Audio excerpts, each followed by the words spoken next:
Oh, sorry for the dramatic lighting again.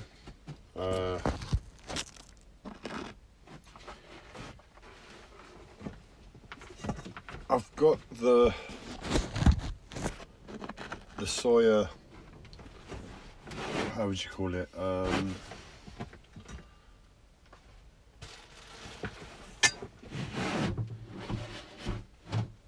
The dreaded soya downer, I suppose you'd call it, but it's not a downer. It's a case of I really feel the estrogen. I really feel weak. I feel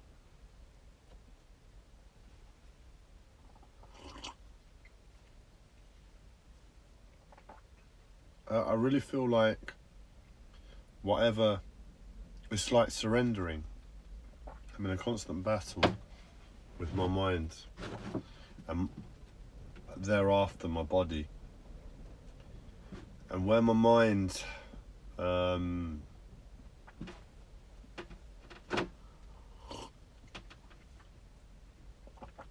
is a mental health disorder,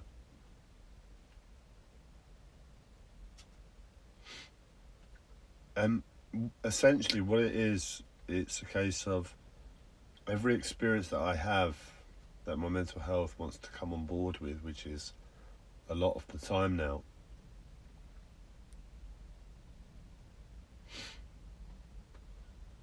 it personalizes it to itself. So in other words, with my mental health, I don't know how real any of it is.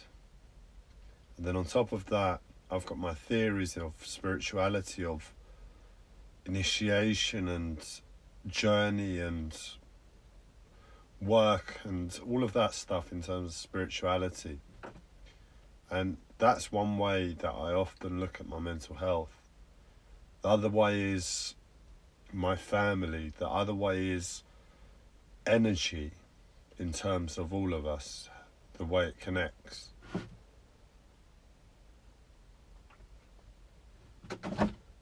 But essentially, I rarely look at it as an impartial situation that's happening to me.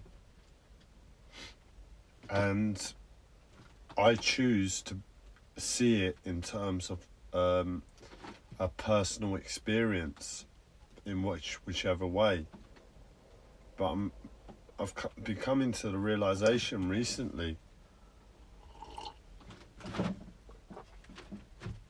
to view it as impersonal, view it as cold, view it as a need to essentially ease a greater suffering in my life, and that is aloneness. If I was going through these experiences, sorry, I've got so many things on my chair. If I was going through these experiences and I was alone, I can fully imagine the terror would be a lot harder. But when you personalize it, you're working on an emotional level. It almost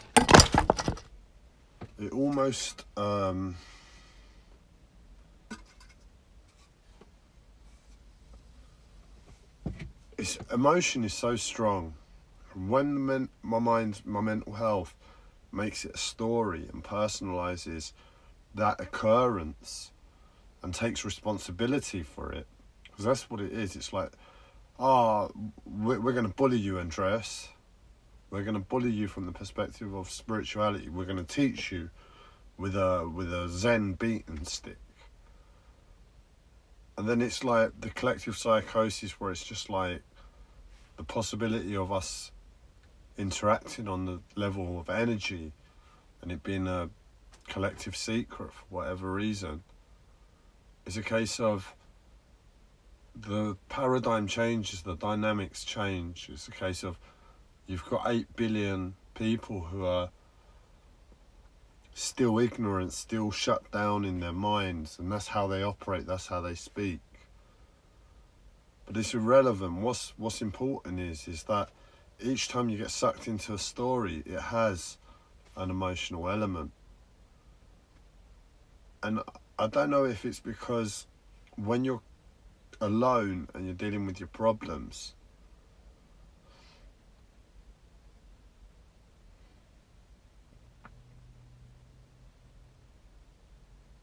you have to deal with them, and you have to deal with the emotional element.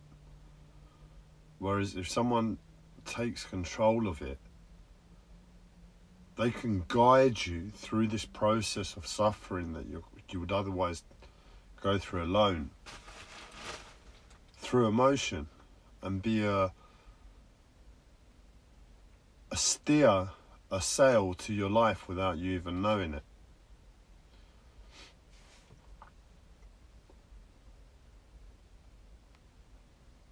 And I've been changing my philosophy there, and I've been trying to see the situation as just like that, and see the awareness and see the reasoning and logic behind whatever consciousness is running my mental health. And it's only to see the mentality that what we're doing is helping. And when you see that, you realize that you can let it go because the situation is too traumatic. And in all honesty, I'd like to give aloneness, experiencing the situation alone, a go, just to see if that's any easier right now, because I've been running these totally mad, chaotic,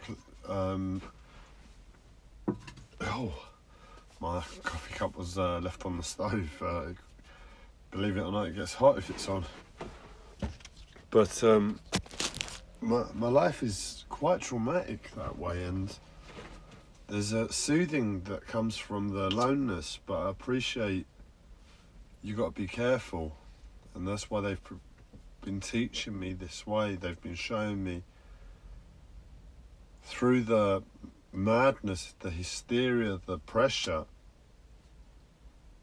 whatever they want to show me, so that when I'm going through it alone, I'm able to do so. And it makes sense that a part of that is to crave it, to crave the aloneness, because the current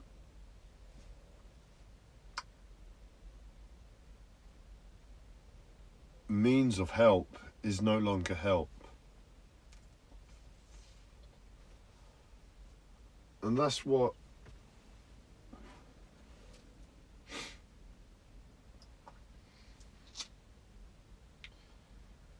I've been trying to do. That's where I'm coming from. But the title of the video is basically to say, I'm in this really weird place. My emotions are all over the place. It's like I'm popping PTSD bubbles that I've been carrying and couldn't let go of, and now they're all just popping. And I'm having to deal with the emotions and feelings of one bubble and then another, and then try and live life synergistically and seamlessly as possible. And I'm seeing my life, and it's really weird, because in one instance it's like it's just getting harder and harder. There's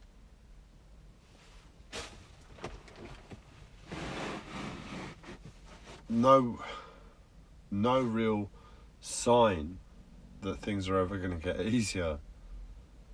Another level, I look at it and I can see positives.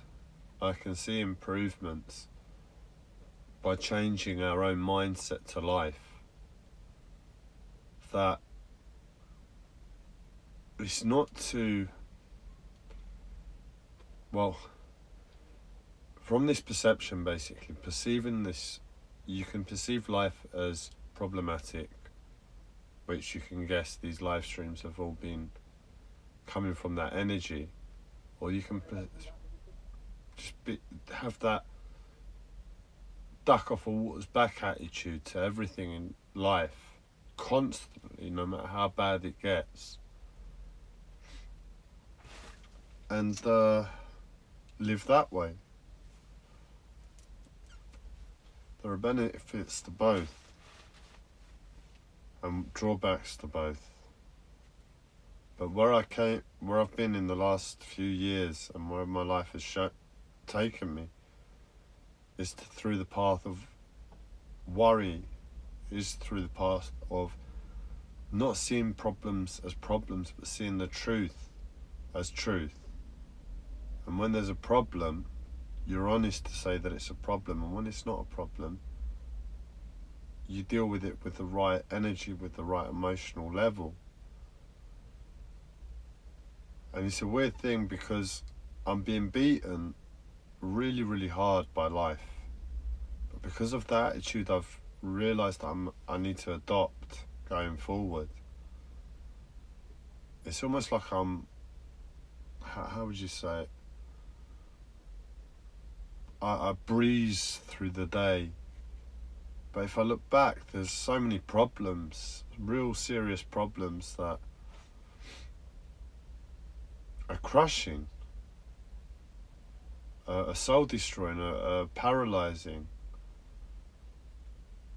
But I just breezed through the day, and yeah, it's like we got stuff done today and made steps forward, and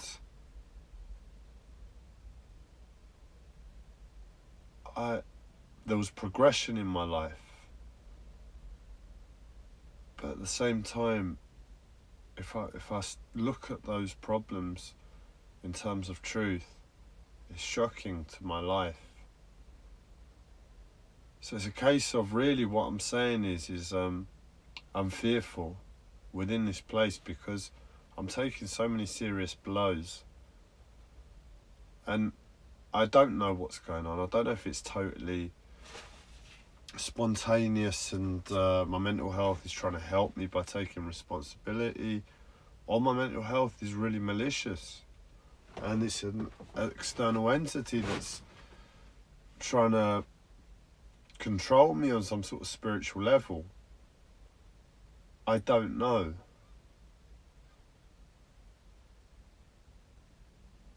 But then that's what I'm saying. The question is then, because all I'm trying to explore is how practical are both routes.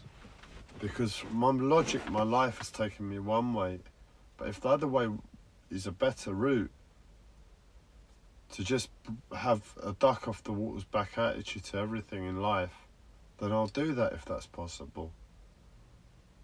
But from my perspective, something tells me the mentality to life from that place is somewhat disconnected. And I don't know the middle ground between the two. I don't know if there is a middle ground between the two. I strive for that. I strive for perfection and knowing that I'll never achieve it. And that often looks like the middle ground, because you just constantly want to improve. And what I'm doing essentially is coming at life from the perspective of worrying and being problematic. And this is after changing once or twice before. But now I'm coming at it from like a really, really grounded place. Really aware, really observant of the world and the happenings.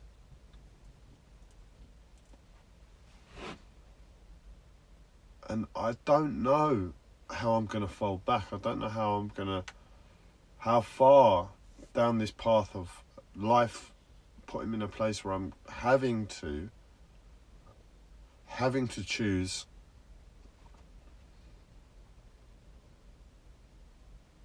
just that duck off the water's back attitude to more and more situations in life.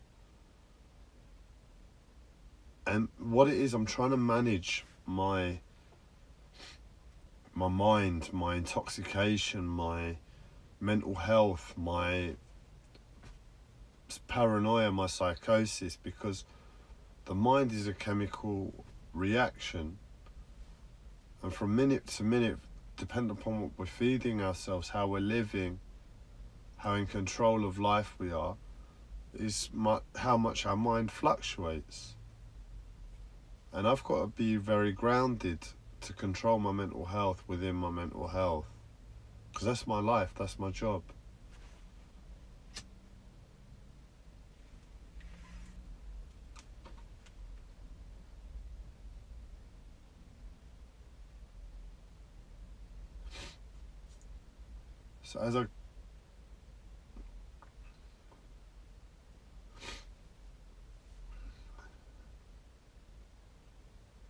So as I live life, I have to be focused on what's appropriate for me to experience as almost like we don't realize it, but we ride that intoxication on an emotional level as an experience towards life. In other words, we get put emotions in front of us as a result of life, and probably more from my own experience that emotions are gene editable, so to speak, on a spiritual level. That we want to live that emotion, we want to experience life. But if we're not in control of the situation and life itself, how often do we is it appropriate to be in one place and be happy, and being in another place and being sad or depressed? Is situation appropriate? So in other words, if I go into one situation, it demands a specific tone and energy from you. Now I know there's people that are born into this world with the water off the duck's back attitude, and they just constantly smile through life, no matter how pressured and hard things get. I know there are people like that, and I admire them. But I'm not. I like to see the truth. I like to know my past, and if I know my past,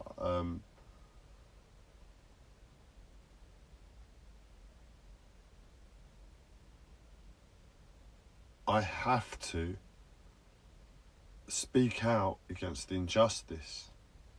I'm very much about justice, Lady Justice. It's been my thing since I was in my late teens.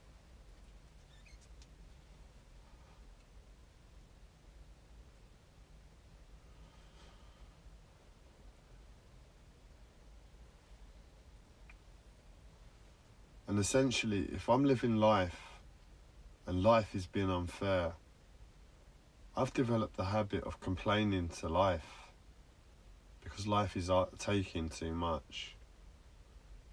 And it's remembering to be grateful to life too, to thank it for when it's doing you good. But I've got that's what stops me from being alone, essentially, is that relationship with life. Because luck is luck, luck is spontaneity, and luck is nature. And really and truly, there's nothing to ever get angry to another human being about. Alright, some rare situations call for a telling off, and you tell someone off.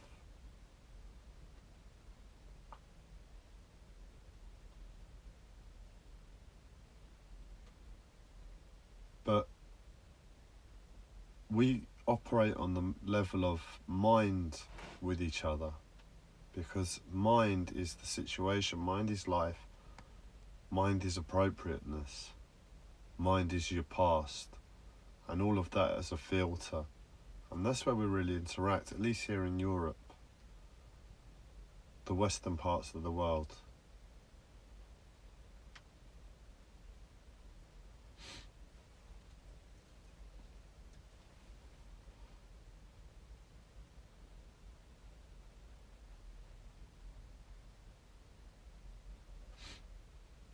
And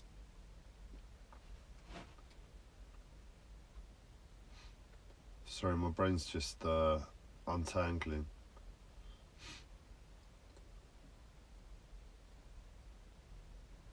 So in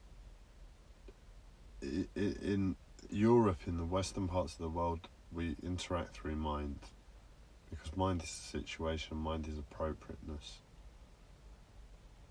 And unless you're trying something, trying to improve, trying to become,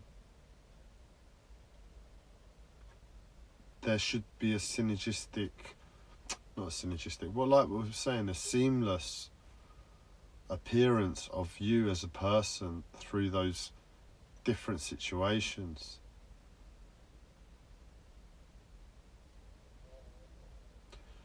I don't know if I'm going to be able to finish this live stream, guys. My mind is really, really bad. It's what it is I've paused on these live streams since the beginning, and that's because I do it intentionally to give me space to improve my speaking, because I'm always hesitant, I'm always rushed, and in those places I'm not present whilst I speak. So I try to slow down, I try to give myself time, but I've been trying to fight shock for about 2 months now. It's in my system, it's like constant, and I can't get it out, and it feels like anxiety. Because in the present moment, I'm too tense. I'm gonna pause whatever, but where I'm too tense, it's like I can't remember that it's okay to take my time, and that pressure just makes me forget. And I'm not gonna fight it, because, as I said, it's been 2 months, and I'm not quite sure how to get rid of it. So the best thing to do is probably end the live stream. So I'll recap on the title, and all it was to say, is that life is showing me that the way of water off the duck's back is great. And really and truly, I'm just curious as to how far this will go. How much of that I can embed as a result of me living the opposite and seeing the opposite as very true. Is it going to be a massive realization, like I realize that beyond anything, the power of perception and the psychosomatic effect is where it's at, where consciousness is at. And to see that, I can surrender. If I can really see it, that I can know it's true, it makes sense for me to surrender, because something isn't working this way. And it's almost like magic, it's almost like spirituality, something beyond what I'm experiencing. I think that's what I was trying to say as well. We've got to keep on top of life, because life can go both ways. It can create a heaven and a hell. But I see life as tangible, life as interactive. And I know the Red Indians applied this practice of intent to life. So in other words, if life is being unfair, you tell life off. You feel let down, you feel cheated by life. And really that's the emotional tone to hold within you as you go about your day. But you're not going to show that feelings towards a business meeting or your family, because it's life, it's personal to you and life. But that's how we're written on an emotional level. That's the best energy to have, because life, it becomes like a parent, life becomes like a teacher, life becomes the guide, life becomes the lover. And we have a relationship with life personally, and it gives us that emotional state. And sometimes it's shit, sometimes the emotions are horrible, But at the same time, that's what emotions are about, the good and the bad, isn't it? I don't like bad emotions. It's like, I know I appreciate I always seem depressed, but it's not where I want to be. But at the same time, I can totally understand we have a need on some level to experience different emotions.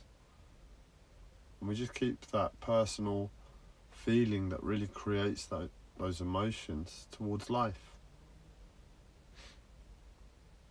As the culprit, life as the creator, life as the giver.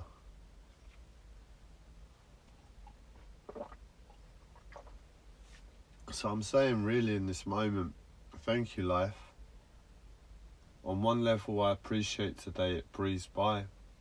It feels like my life slipped into place a little bit, and I was able to achieve something today.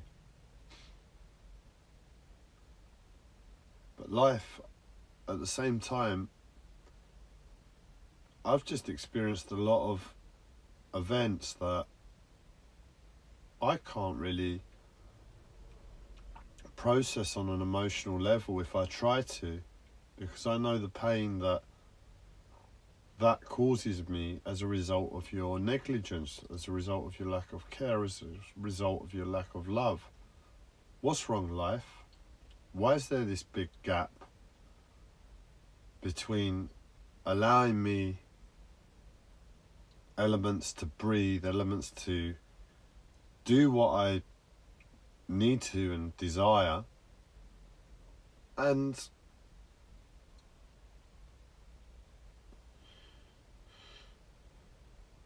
the suffering that I have to ignore as a result to achieve that? Something's wrong there. Why is that? Why can't it be easier? And you ask yourself these questions, and this life becomes you. Life becomes your mind, and it's like, depends on how you communicate with yourself in your own mind. But in that, you really work on the emotional level, surrender to the emotional level, and you clean and you live your life and do your best on that level.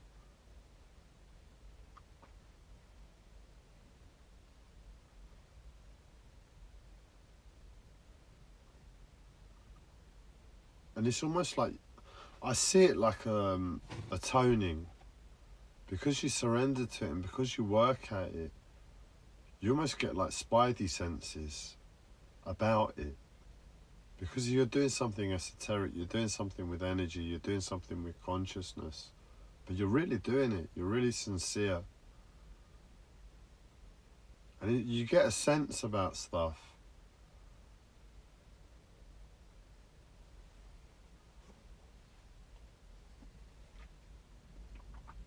And because you work through the good and the bad, and you ride those waves, and you're always on point to give life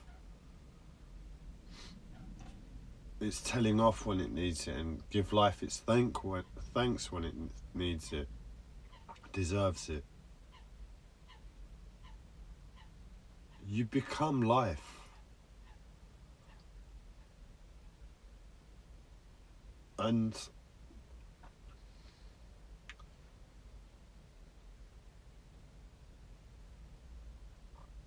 you become the flow, I guess.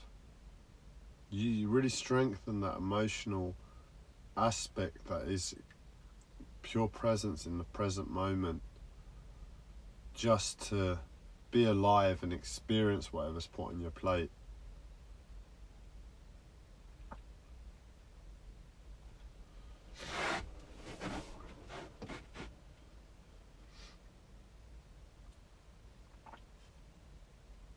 But as I said, I'm in a place where I'm quite confused. I'm quite not seeing what's going on with life, why it's doing this at the moment.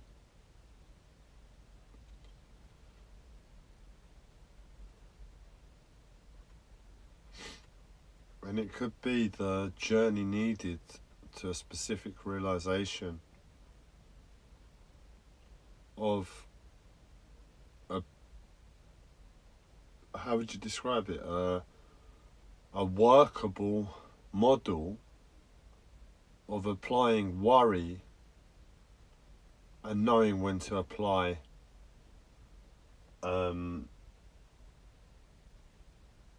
a more carefree attitude to problems, and applying a certain level of a power of the mind and belief over life. And when one is appropriate and when the other is appropriate. So maybe all that hard work I've put in terms of toning, they're coming together in this process.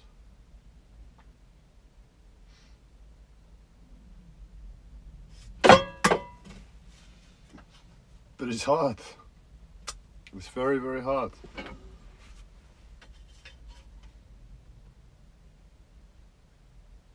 So it's to express the confusion, it's to express gratitude, it's to express that.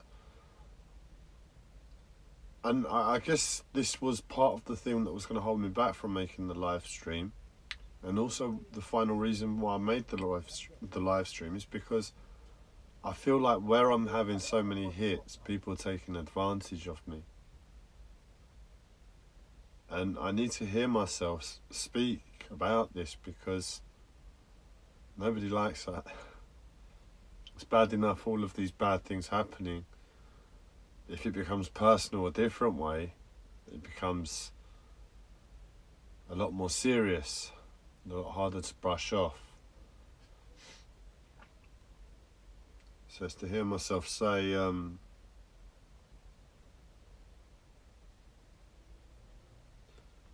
fearful, but I'm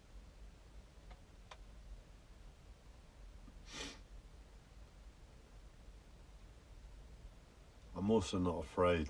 I'm not afraid to do what I need to do to confirm to myself that I'm doing the right thing in the first place.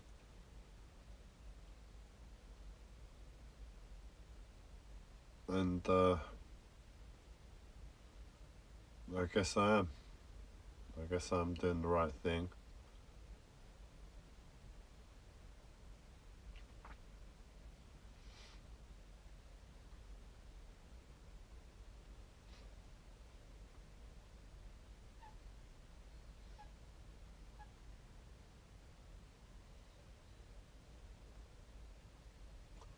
And hopefully